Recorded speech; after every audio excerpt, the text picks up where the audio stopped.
Hi hello ಎಲ್ರಿಗೂ ನಮಸ್ಕಾರ. ಈಗ ನಮ್ಮ ಕೂದಲ ಮೇಲೆ ತುಂಬ ಪ್ರಾಸೆಸ್ ನಡೆಯುತ್ತೀವಿ. ಈಗ ಕೆಮಿಕಲ್ ಟ್ರೀಟ್ಮೆಂಟ್, ಕಲರಿಂಗ್ ಆಗಿರ್ಬೋದು, ಸ್ಟ್ರೈಟ್ನಿಂಗ್ ಆಗಿರ್ಬೋದು, ಪಮ್ಮಿಂಗ್ ಆಗಿರ್ಬೋದು, ಮತ್ತು ವಿಧ ವಿಧವಾದ ಕೆಮಿಕಲ್ ಟ್ರೀಟ್ಮೆಂಟ್ನ ನಡೆಸ್ತೀವಿ. ಎಲ್ಲ ಮಾಡೋಕ್ಕೂ ಮುಂಚೆ ಇದೆಲ್ಲ ನಿಮಗೆ ತಿಳಿಬೇಕು. ಕೂದಲ ಯಾಕೆ ವೈಟ್ ಆಗುತ್ತೆ, ಸ್ಕ್ಯಾಲ್ಪ್ ಯಾಕೆ ಜಾಸ್ತಿ ಡ್ರೈ ಆಗುತ್ತೆ, ಆಯಿಲಿ ಜಾಸ್ತಿ ಯಾಕಾಗುತ್ತೆ, ಹೇರ್ ಪಿಗ್ಮೆಂಟ್ ಅಂತಂದ್ರೇನು, ಇವೆಲ್ಲ ನಿಮಗೂ ತಿಳ್ಕೊಬೇಕು.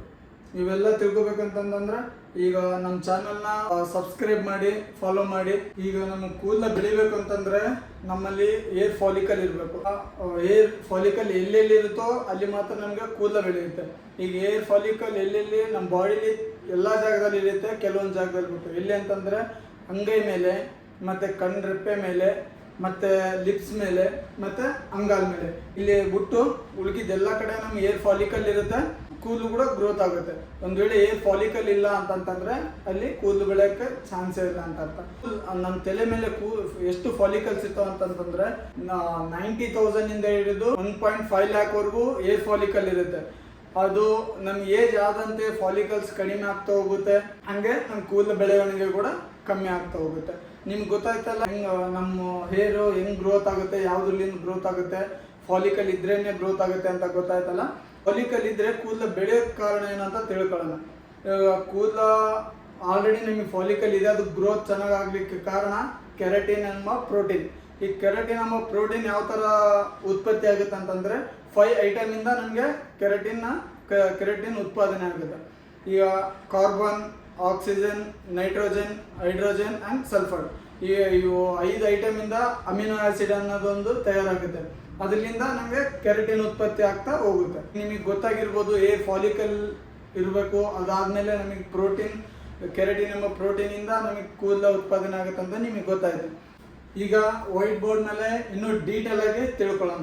ಇನ್ನೂ ಈ ಚಾನಲ್ನ ಸಬ್ಸ್ಕ್ರೈಬ್ ಮಾಡಿಲ್ಲ ಅಂತಂದ್ರೆ ದಯವಿಟ್ಟು ಸಬ್ಸ್ಕ್ರೈಬ್ ಮಾಡಿ, ಸಪೋರ್ಟ್ ಮಾಡಿ. ಈಗ ಹೇರಲ್ಲಿ 2 ಪಾರ್ಟ್ಸ್ ಇರುತ್ತೆ. ಒಂದು ಏರ್ ಸಾಫ್ಟ್ ಅಂತೇಳಿ, ಇನ್ನೊಂದು ಏರ್ ರೂಟ್ ಅಂತೇಳಿ.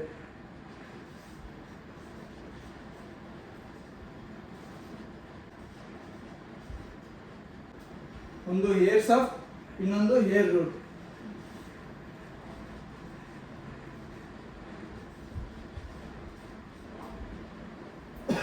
ಈಗ ನಮ್ಮ ಚರ್ಮದ ಮೇಲ್ಭಾಗ ಅಂತಂದ್ರೆ ನಾವು ಕೂದಲ ಮೇಲೆ ಏನು ಪ್ರೋಸೆಸ್ ನಡೆಸ್ತೀವಿ, ಕಲರಿಂಗ್ ಆಗಿರ್ಬೋದು, ಕೆಮಿಕಲ್ ಟ್ರೀಟ್ಮೆಂಟ್ ಏನು ಮಾಡಿಸ್ತೀವಿ, ಅದು ನಾವು ಈ ಪಾರ್ಟಲ್ಲಿ ಮಾತ್ರ ಟ್ರೀಟ್ಮೆಂಟ್ನ ಮಾಡಿಸ್ತೀವಿ. ಇದಕ್ಕೆ ನಾವು ಅಂತೀವಿ ಏರ್ ಸಾಫ್ಟ್ ಅಂತೇಳಿ.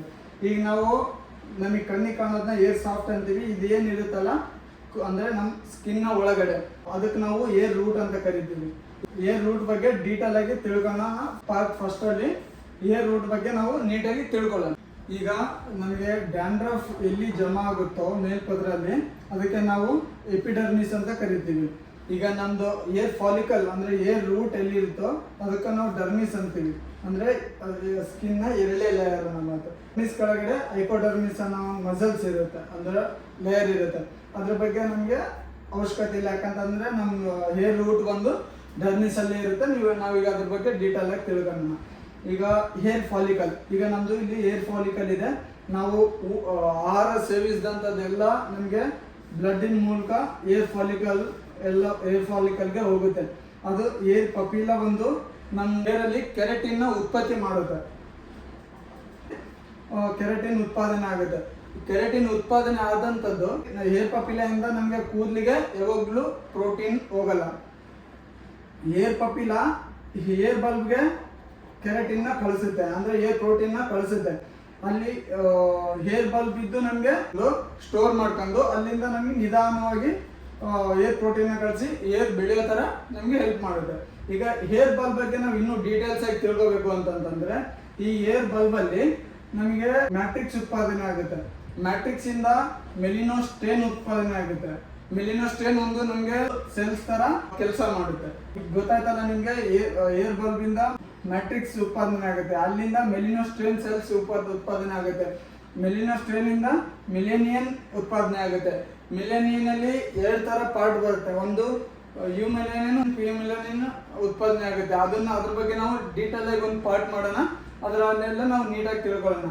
ಈ ಮಿಲೇನಿಯನ್ ಅಲ್ಲಿ ಪಿಗ್ಮೆಂಟ್ ಉತ್ಪಾದನೆ ಆಗುತ್ತೆ.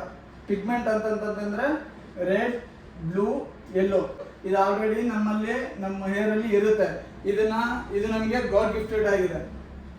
ಗೊತ್ತಾಯ್ತಲ್ಲ, ಏರ್ ಬಲ್ಬ್ ಇಂದ ಮ್ಯಾಟ್ರಿಕ್ಸ್ ಉತ್ಪಾದನೆ ಆಗುತ್ತೆ, ಮ್ಯಾಟ್ರಿಕ್ಸ್ ಇಂದ ಮೆಲಿನೋಸ್ಟೈನ್ ಉತ್ಪಾದನೆ ಆಗುತ್ತೆ, ಮೆಲಿನೋಸ್ಟೈನ್ ಇಂದ ಮೆಲಿನಿಯನ್ ಉತ್ಪಾದನೆ ಆಗುತ್ತೆ, ಮೆಲಿನಿಯಿಂದ ಪಿಗ್ಮೆಂಟ್ ಉತ್ಪಾದನೆ ಆಗುತ್ತೆ, ಅಲ್ಲಿಂದ ರೆಡ್, ಬ್ಲೂ, ಎಲ್ಲೋ ನಿಮಗೆ ಕಲರ್ಸ್ ಗಾಡ್ ಗಿಫ್ಟೆಡ್ ಆಗಿ ಸಿಗುತ್ತೆ.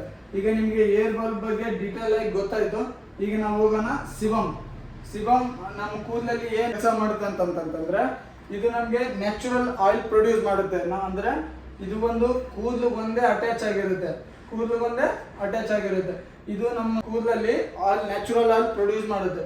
ಇದು ನಮ್ಗೆ ಜಾಸ್ತಿ ಕೆಲಸ ಮಾಡಿದ್ರೆ ನಮ್ಮ ಸ್ಕ್ಯಾಲ್ಪ್ ಅಲ್ಲಿ ಜಿಡ್ ಆಗಿ ಏನೋ ಆಯಿಲಿ ತರ ಜಾಸ್ತಿ ಆಗುತ್ತೆ.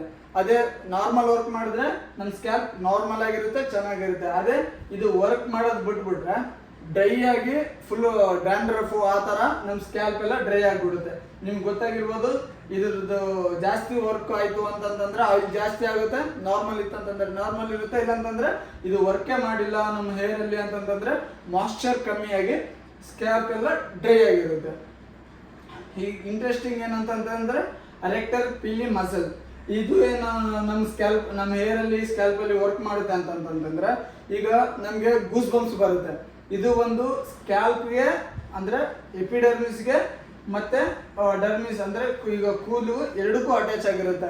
ಆದರೆ ಸಿಬಮ್ ಕೂದಲು ಒಂದೇ ಅಟ್ಯಾಚ್ ಆಗಿರುತ್ತೆ.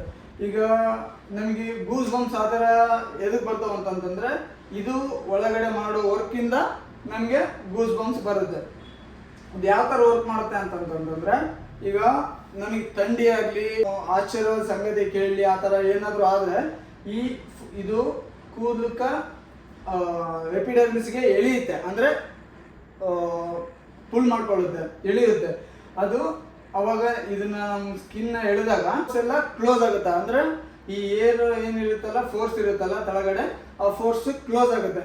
ಅವಾಗ ಈ ಕೂದಲು ಕ್ಲೋಸ್ ಆದಾಗ ಎದ್ದೊಳಕ್ಕೆ ಸ್ಟಾರ್ಟ್ ಆಗುತ್ತೆ. ಹಂಗಾಗಿ ನಾವು ಅದನ್ನ ಗೂಸ್ ಬಂಪ್ಸ್ ಅಂತ ಕರಿತೀವಿ. ಈಗ ನಿಮಗೆ ಗೊತ್ತಾಗಿರ್ಬೋದು, ಈಗ ಕೂದಲು ಅಂದರೆ ಈಗ ರೂಟಲ್ಲಿ ಏನೇನು ಯಾವ್ಯಾವ ಥರ ಕೆಲಸ ಮಾಡುತ್ತೆ, ಪ್ರೋಟೀನ್ ಹೆಂಗೆ ಬರುತ್ತೆ ನಮಗೆ, ಮತ್ತೆ ಏರ್ ಬಲ್ಬ್ ಅಂದ್ರೆ ಏನು, ಸಿಬಮ್ ಆಯಿಲ್ ಹೆಂಗೆ ಪ್ರೊಡ್ಯೂಸ್ ಮಾಡುತ್ತೆ ಅಂತ ಗೊತ್ತಾಯ್ತು. ಈಗ ಕೆಲವು ಜನ ಪ್ರಶ್ನೆ ಕೇಳ್ತಿರ್ತೀರಿ, ವೈಟ್ ಎದಕ್ಕಾಗುತ್ತೆ ಕೂದಲ, ವೈಟ್ ಜಾಸ್ತಿ ಜಲ್ದಿ ಬಂದ್ಬಿಡುತ್ತೆ ಅಂತ. ಅದು ನಮಗೆ ರೆಡ್, ಬ್ಲೂ, ಎಲ್ಲೋ ಈ ಪಿಗ್ಮೆಂಟ್ ನಮ್ಮ ಹತ್ರ ಇದ್ದಿಲ್ಲ ಅಂತಂದ್ರೆ, ಅಂದ್ರೆ ನಮ್ಮ ಕೂದಲಲ್ಲಿ ರೆಡ್, ಬ್ಲೂ, ಎಲ್ಲೋ ಪಿಗ್ಮೆಂಟ್ ಯಾವುದೇ ತರ ಪಿಗ್ಮೆಂಟ್ ಇಲ್ಲ ಅಂತಂತಂದ್ರೆ ನಮ್ಮ ಕೂದಲು ವೈಟ್ ಆಗಕ್ಕೆ ಸ್ಟಾರ್ಟ್ ಆಗುತ್ತೆ. ಅದರಿಂದ ಹೊರತು ಈಗ ನಾವು ಕಲರ್ ಹಾಕೋದ್ರಿಂದ ಮತ್ತೆ ಕೆಮಿಕಲ್ ಪ್ರಾಸೆಸ್ ಯಾವ್ದಾದ್ರು ನಡೆಸೋದ್ರಿಂದ ವೈಟ್ ಕೂದಲು ಆಗುತ್ತೆ ಅನ್ನೋದು ಸುಳ್ಳು. ನಮ್ಮ ಕೂದಲಲ್ಲಿ ರೂಟಲ್ಲಿ, ಯಾಕಂತಂದ್ರೆ ನಾವು ಏನು ಕೆಮಿಕಲ್ ಪ್ರಾಸೆಸ್ ನಡೆಸಿದ್ರು ಕೂದಲನ್ನ ಮೇಲ್ಗಡೆ ಮಾಡ್ತೀವಿ ಹೊರತು ರೂಟಲ್ಲಿ ನಾವು ಯಾವುದೇ ತರ ಪ್ರಾಸೆಸ್ ನಡೆಸಲ್ಲ. ಈಗ ಹಂಗಾಗಿ ಕೂದಲಲ್ಲಿ ಯಾವುದೇ ತರ ಪಿಗ್ಮೆಂಟ್ ಅಂದ್ರೆ ರೇರ್ ರೂಟಲ್ಲಿ ನಮಗೆ ಪಿಗ್ಮೆಂಟ್ ಗ್ರೋತ್ ಆಗದೆ ಇದ್ದಾಗ ಅವಾಗ ಮಾತ್ರ ನಿಮಗೆ ವೈಟ್ ಹೇರ್ಸ್ ಗ್ರೋ ಆಗೋಕೆ ಸ್ಟಾರ್ಟ್ ಆಗುತ್ತೆ. ಹಂಗೆ ಹೊರತಾಗಿ ನಾವು ಯಾವುದೇ ಕೆಮಿಕಲ್ ಪ್ರಾಸೆಸ್ ಇಂದ ಅಲ್ಲ. ಈಗ ನಿಮಗೆ ಗೊತ್ತಾಯ್ತು, ಫಸ್ಟ್ ಪಾರ್ಟ್ ಅಲ್ಲಿ ಏರ್ ರೂಟ್ ಬಗ್ಗೆ ತಿಳ್ಕೊಂಡ್ವಿ, ಅಂದ್ರೆ ಕೂದಲು ತಳಗಡೆ ಏನ್ ಪ್ರೋಸೆಸ್ ನಡೀತದೆ ಅದೆಲ್ಲ ನಾವು ತಿಳ್ಕೊಂಡ್ವಿ. ಈಗ ನೆಕ್ಸ್ಟ್ ಪಾರ್ಟ್ ಅಲ್ಲಿ ಕೂದಲು ಸಾಫ್ಟ್ ಅಂತಂದ್ರೆ ಕೂದಲ ಮೇಲೆ ನಾವು ಏನೇನು ಕೆಮಿಕಲ್ ಪ್ರಾಸೆಸ್ ನಡೆಸ್ತೀವಿ ಅದು ಪರ್ಮನೆಂಟಾ, ನಾನ್ ಪರ್ಮನೆಂಟ್ ಆದ್ರೆ ಅದು ಯಾವ ಲೇಯರ್ ಒಳಗಡೆ ಡೀಪ್ ಹೋಗಿ ವರ್ಕ್ ಮಾಡುತ್ತೆ, ನಾನ್ ಪರ್ಮನೆಂಟ್ ಅಂತಂದ್ರೆ ಯಾವ ಲೇಯರ್ ಅಲ್ಲಿ ವರ್ಕ್ ಮಾಡುತ್ತೆ ಅಂತೇಳಿ ನಾವು ಪಾರ್ಟ್ 2 ಅಲ್ಲಿ ತಿಳ್ಕೊಳ್ಳೋಣ. ಪಾರ್ಟ್ ವೈಸ್ ನಮ್ಗೆ ತುಂಬಾ ವಿಡಿಯೋಸ್ಗಳು ಬರ್ತಾನೆ ಇರುತ್ತೆ. ಈಗ ಏರ್ ಸಾಫ್ಟಿಂಗ್ ಆಗಿರ್ಬೋದು, ಮತ್ತೆ ಹೆಂಗ್ ವರ್ಕ್ ಮಾಡೋದು ಎಲ್ಲದು, ಕೆರಾಟಿನ್ ಯಾವ ಥರ ಮಾಡೋದು, ಸ್ಟ್ರೇಟಿಂಗ್ ಎಲ್ಲ ವಿಡಿಯೋ ಬರ್ತಾನೆ ಇರುತ್ತೆ. ಅದೆಲ್ಲ ನಿಮ್ಗೆ ನೋಡೋಕ್ಕೆ ನಮ್ಮ ಚಾನಲ್ನ ಸಪೋರ್ಟ್ ಮಾಡಬೇಕು, ನಮ್ಗೆ ಎಂಕರೇಜ್ ಮಾಡಬೇಕು. ವಿಡಿಯೋ ಮಾಡೋ ಥರ ಎಂಕರೇಜ್ ಬರ್ಬೇಕಂತಂದ್ರೆ ನಿಮ್ಗೆ ಸಪೋರ್ಟ್ ಬೇಕೇ ಬೇಕಾಗುತ್ತೆ. Life style Chandu air artist ಅನ್ನೋ ಚಾನಲ್ನ ಮತ್ತೆ ನಂದು ಇನ್ಸ್ಟಾಗ್ರಾಮಲ್ಲಿ ತುಂಬ ಸಪೋರ್ಟ್ ಮಾಡಿದ್ದೀರಾ. ಅದರಲ್ಲಿ ನನಗೆ 37K ಫಾಲೋವರ್ಸ್ ಇದ್ದೀರಾ. ಅದ್ರ ನನ್ನ ಬೇಸ್ ಮೇಲೆ ನಿಮಗೆ ಈ ಥರ ಎಲ್ಲ ಚಾನಲ್ ಮಾಡ್ತಾಯಿದ್ದೀನಿ. ಹಿಂಗೆ ಸಪೋರ್ಟ್ ಮಾಡಿ, ಇನ್ನು ತುಂಬ ಥರ ವಿಡಿಯೋ ಮಾಡ್ತಾ ಹೋಗ್ತೀನಿ. ಮತ್ತು ನಂದು ಇನ್ಸ್ಟಾಗ್ರಾಮಲ್ಲಿ life style salon and hair fixing centre ಅಂತ ಚಾನಲ್ ಇದೆ, ಅದರಲ್ಲಿ ಹೋಗಿ ಫಾಲೋ ಮಾಡಿ. ಅದರಲ್ಲಿ ನಿಮಗೆ ತುಂಬ ಸ್ಟೈಲಿಶ್ ವಿಡಿಯೋಗಳೆಲ್ಲ ಇದೆ. Thank you so much.